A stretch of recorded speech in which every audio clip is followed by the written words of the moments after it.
Saludos, buenas tardes de mi parte a toda la República Dominicana y plano internacional, los amigos de Cachicha y demás redes. Aquí vamos a intercambiar palabras con el licenciado Juan de Dios Giraldo. ¿Cómo está usted? Un placer, Nelson. Gracias por la invitación nuevamente. Para mí es un privilegio estar en este espacio. ¿Sabe que usted la vez pasada que vino al programa, fui a una plaza popular aquí en Santiago? Me encontré con varias personas que me dijeron, oye, ese chamaquito inteligente. ¿Usted es un chamaquito? Sí, soy joven dentro de la escala que ha establecido el Ministerio de la Juventud. Somos jóvenes hasta los 35 años, pero la edad es solo un número. ¿Cuál es el mío? No, usted es joven. Si usted lo siente así. Si usted lo siente así. Así es, hermano. ¿Quién me que habló? Oh, ok. Vamos a hablar del Código del Menor, hablando de juventud, ¿le parece bien? Sí, perfecto, perfecto. ¿Cómo usted detallaría ese código?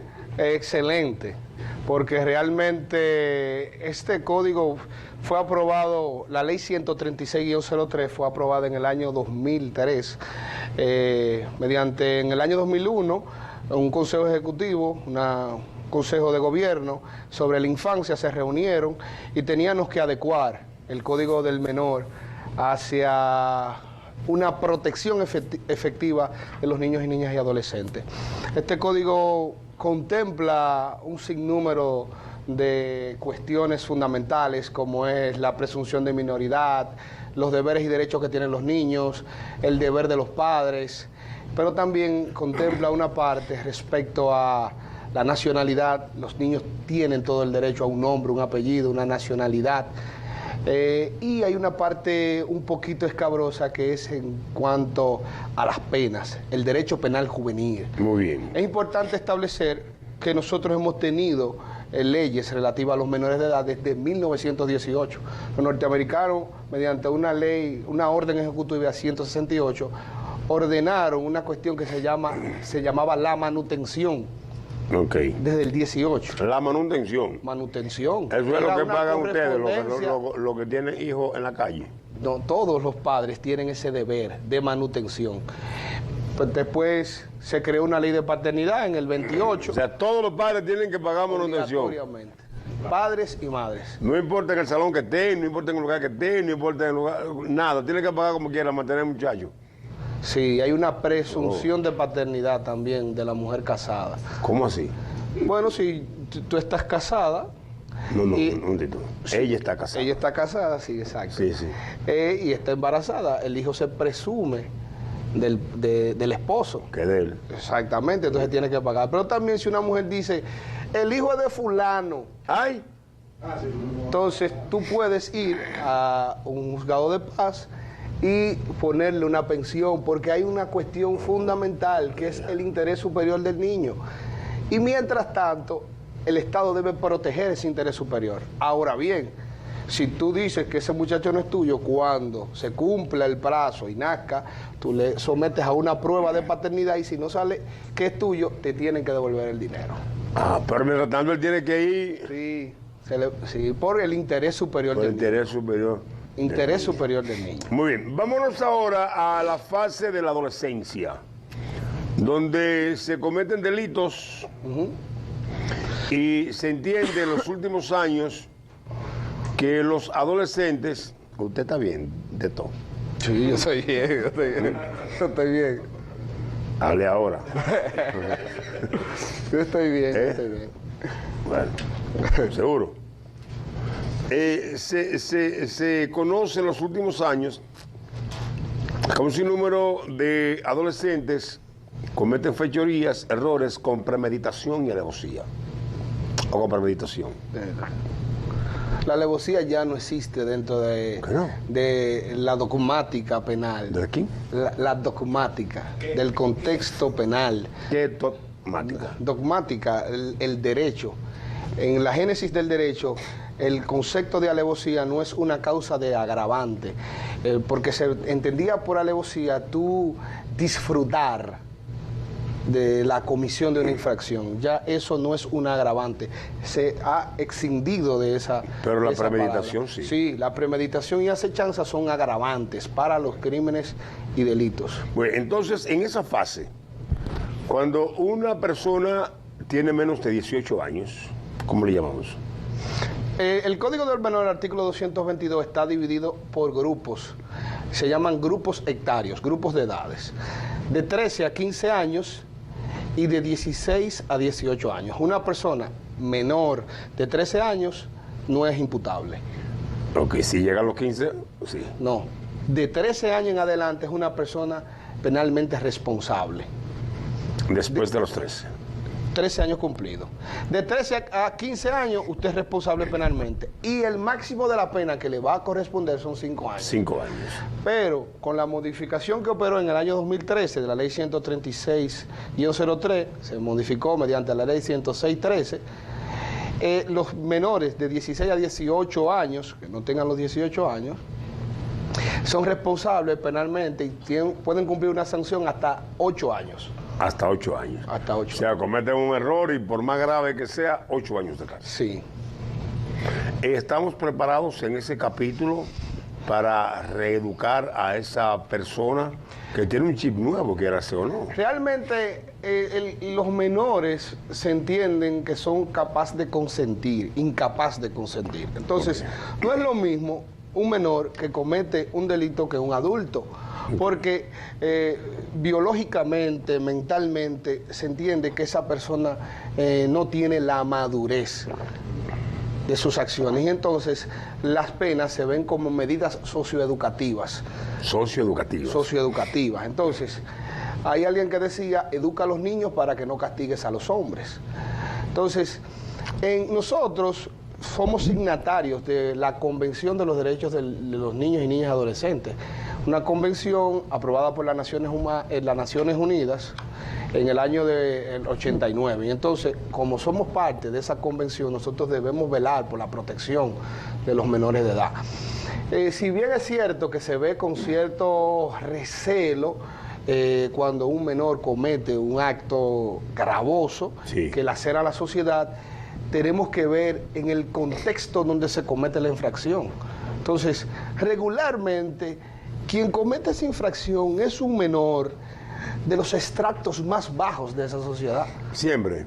Regular. ¿Tú nunca has visto un menor rico en un centro de corrección o un centro ¿será de que no cumplen? No. Porque yo he visto ricos hace unos cuantos años en la parte más rica que tenía Santiago, que era, ¿cómo le llaman el nombre del rico que vive ahí arriba? No sé. Los Cerros de Gurabo. Ay, él no sabe. Ay, no sabe. En los Cerros de Gurabo, el tipo que mató a la sirvienta tenía 16 años. No. Para robar su propia casa, hace unos cuantos años de eso. Si no me recuerdo. Mira, Nelson. Y era rico. Bueno, pasa que los ricos se tapan. Bueno, regular el proceso de investigación no fue correcto. Y el proceso de investigación también tiene sus dudas raras. Sí, sí. Entonces, los menores de edad hay que tratarlo especialmente porque se quiere que ese menor que ha cometido un hecho se reinserte a la sociedad. Okay. Se reinserte a la sociedad. Nosotros tenemos un centro, se llama el CAIPAE. ¿Para qué? Para un centro de detención de los menores. Aquí está ahí en Bellavista. Entonces, ahí se encargan. ¿Y eso es un centro de detención? Sí. ¿Dónde se fugan a cada rato?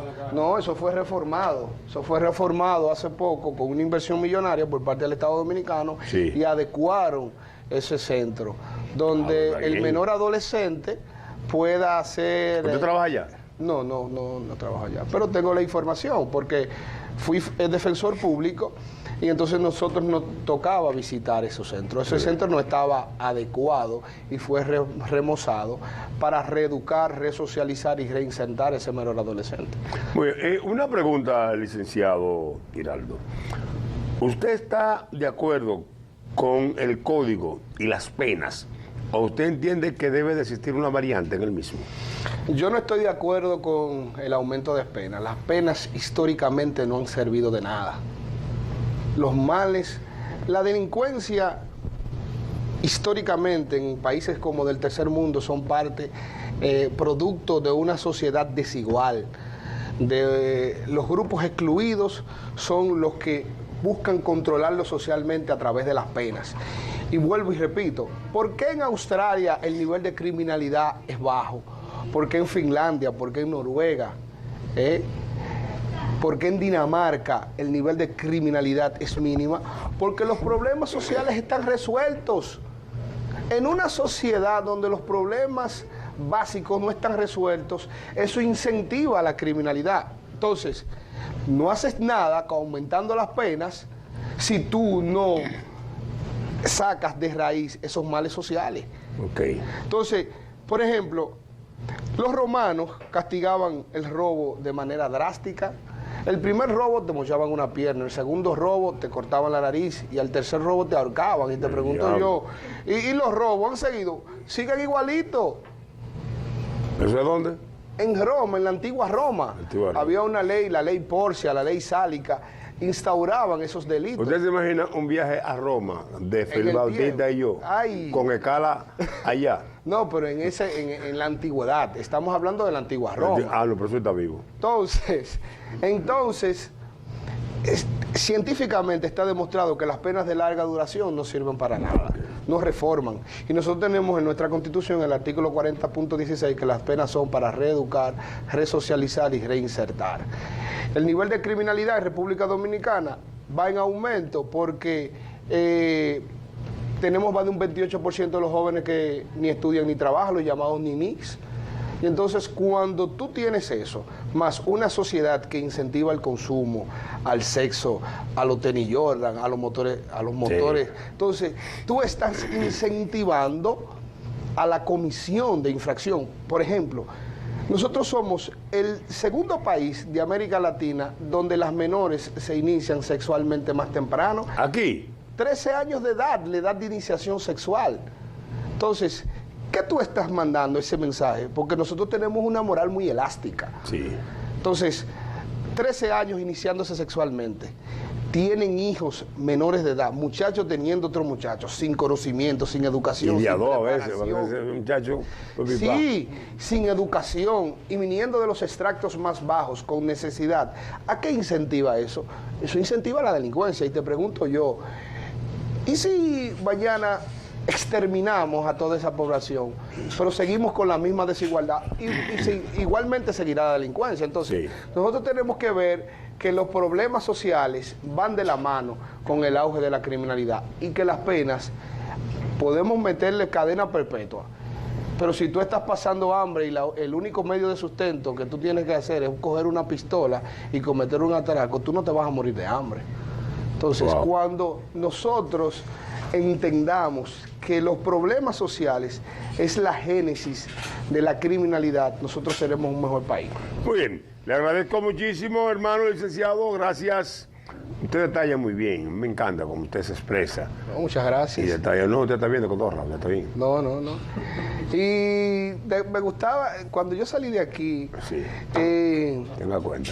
Sí, yo salía de aquí, se me acordó una frase de un dramaturgo alemán que le cae perfectamente a usted. Se llamaba Bertolt Brecht.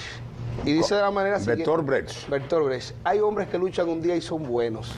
Hay hombres que luchan un año y son mejores. Hay quienes luchan muchos años y son muy buenos.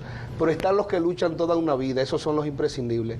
Para mí usted es un imprescindible de la sociedad de Santiago. No, pero usted... Muchísimas gracias. ¿Cuándo usted comenzó a leer eso? ¿Usted comenzó a leer eso la semana pasada?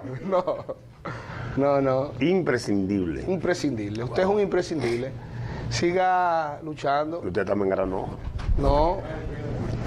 Pero usted es un paradigma para la sociedad y para la juventud y nosotros debemos tomar a usted de ejemplo para nosotros ser una mejor sociedad, porque hoy en día los paradigmas o los que estamos siguiendo como ejemplo son personas que no aportan moral ni socialmente. Entonces nosotros tenemos que engrandecer a aquellas personas que sí aportan a esta sociedad. Gracias. Muchas gracias a usted, licenciado. Seguimos con el imprescindible. Seguimos.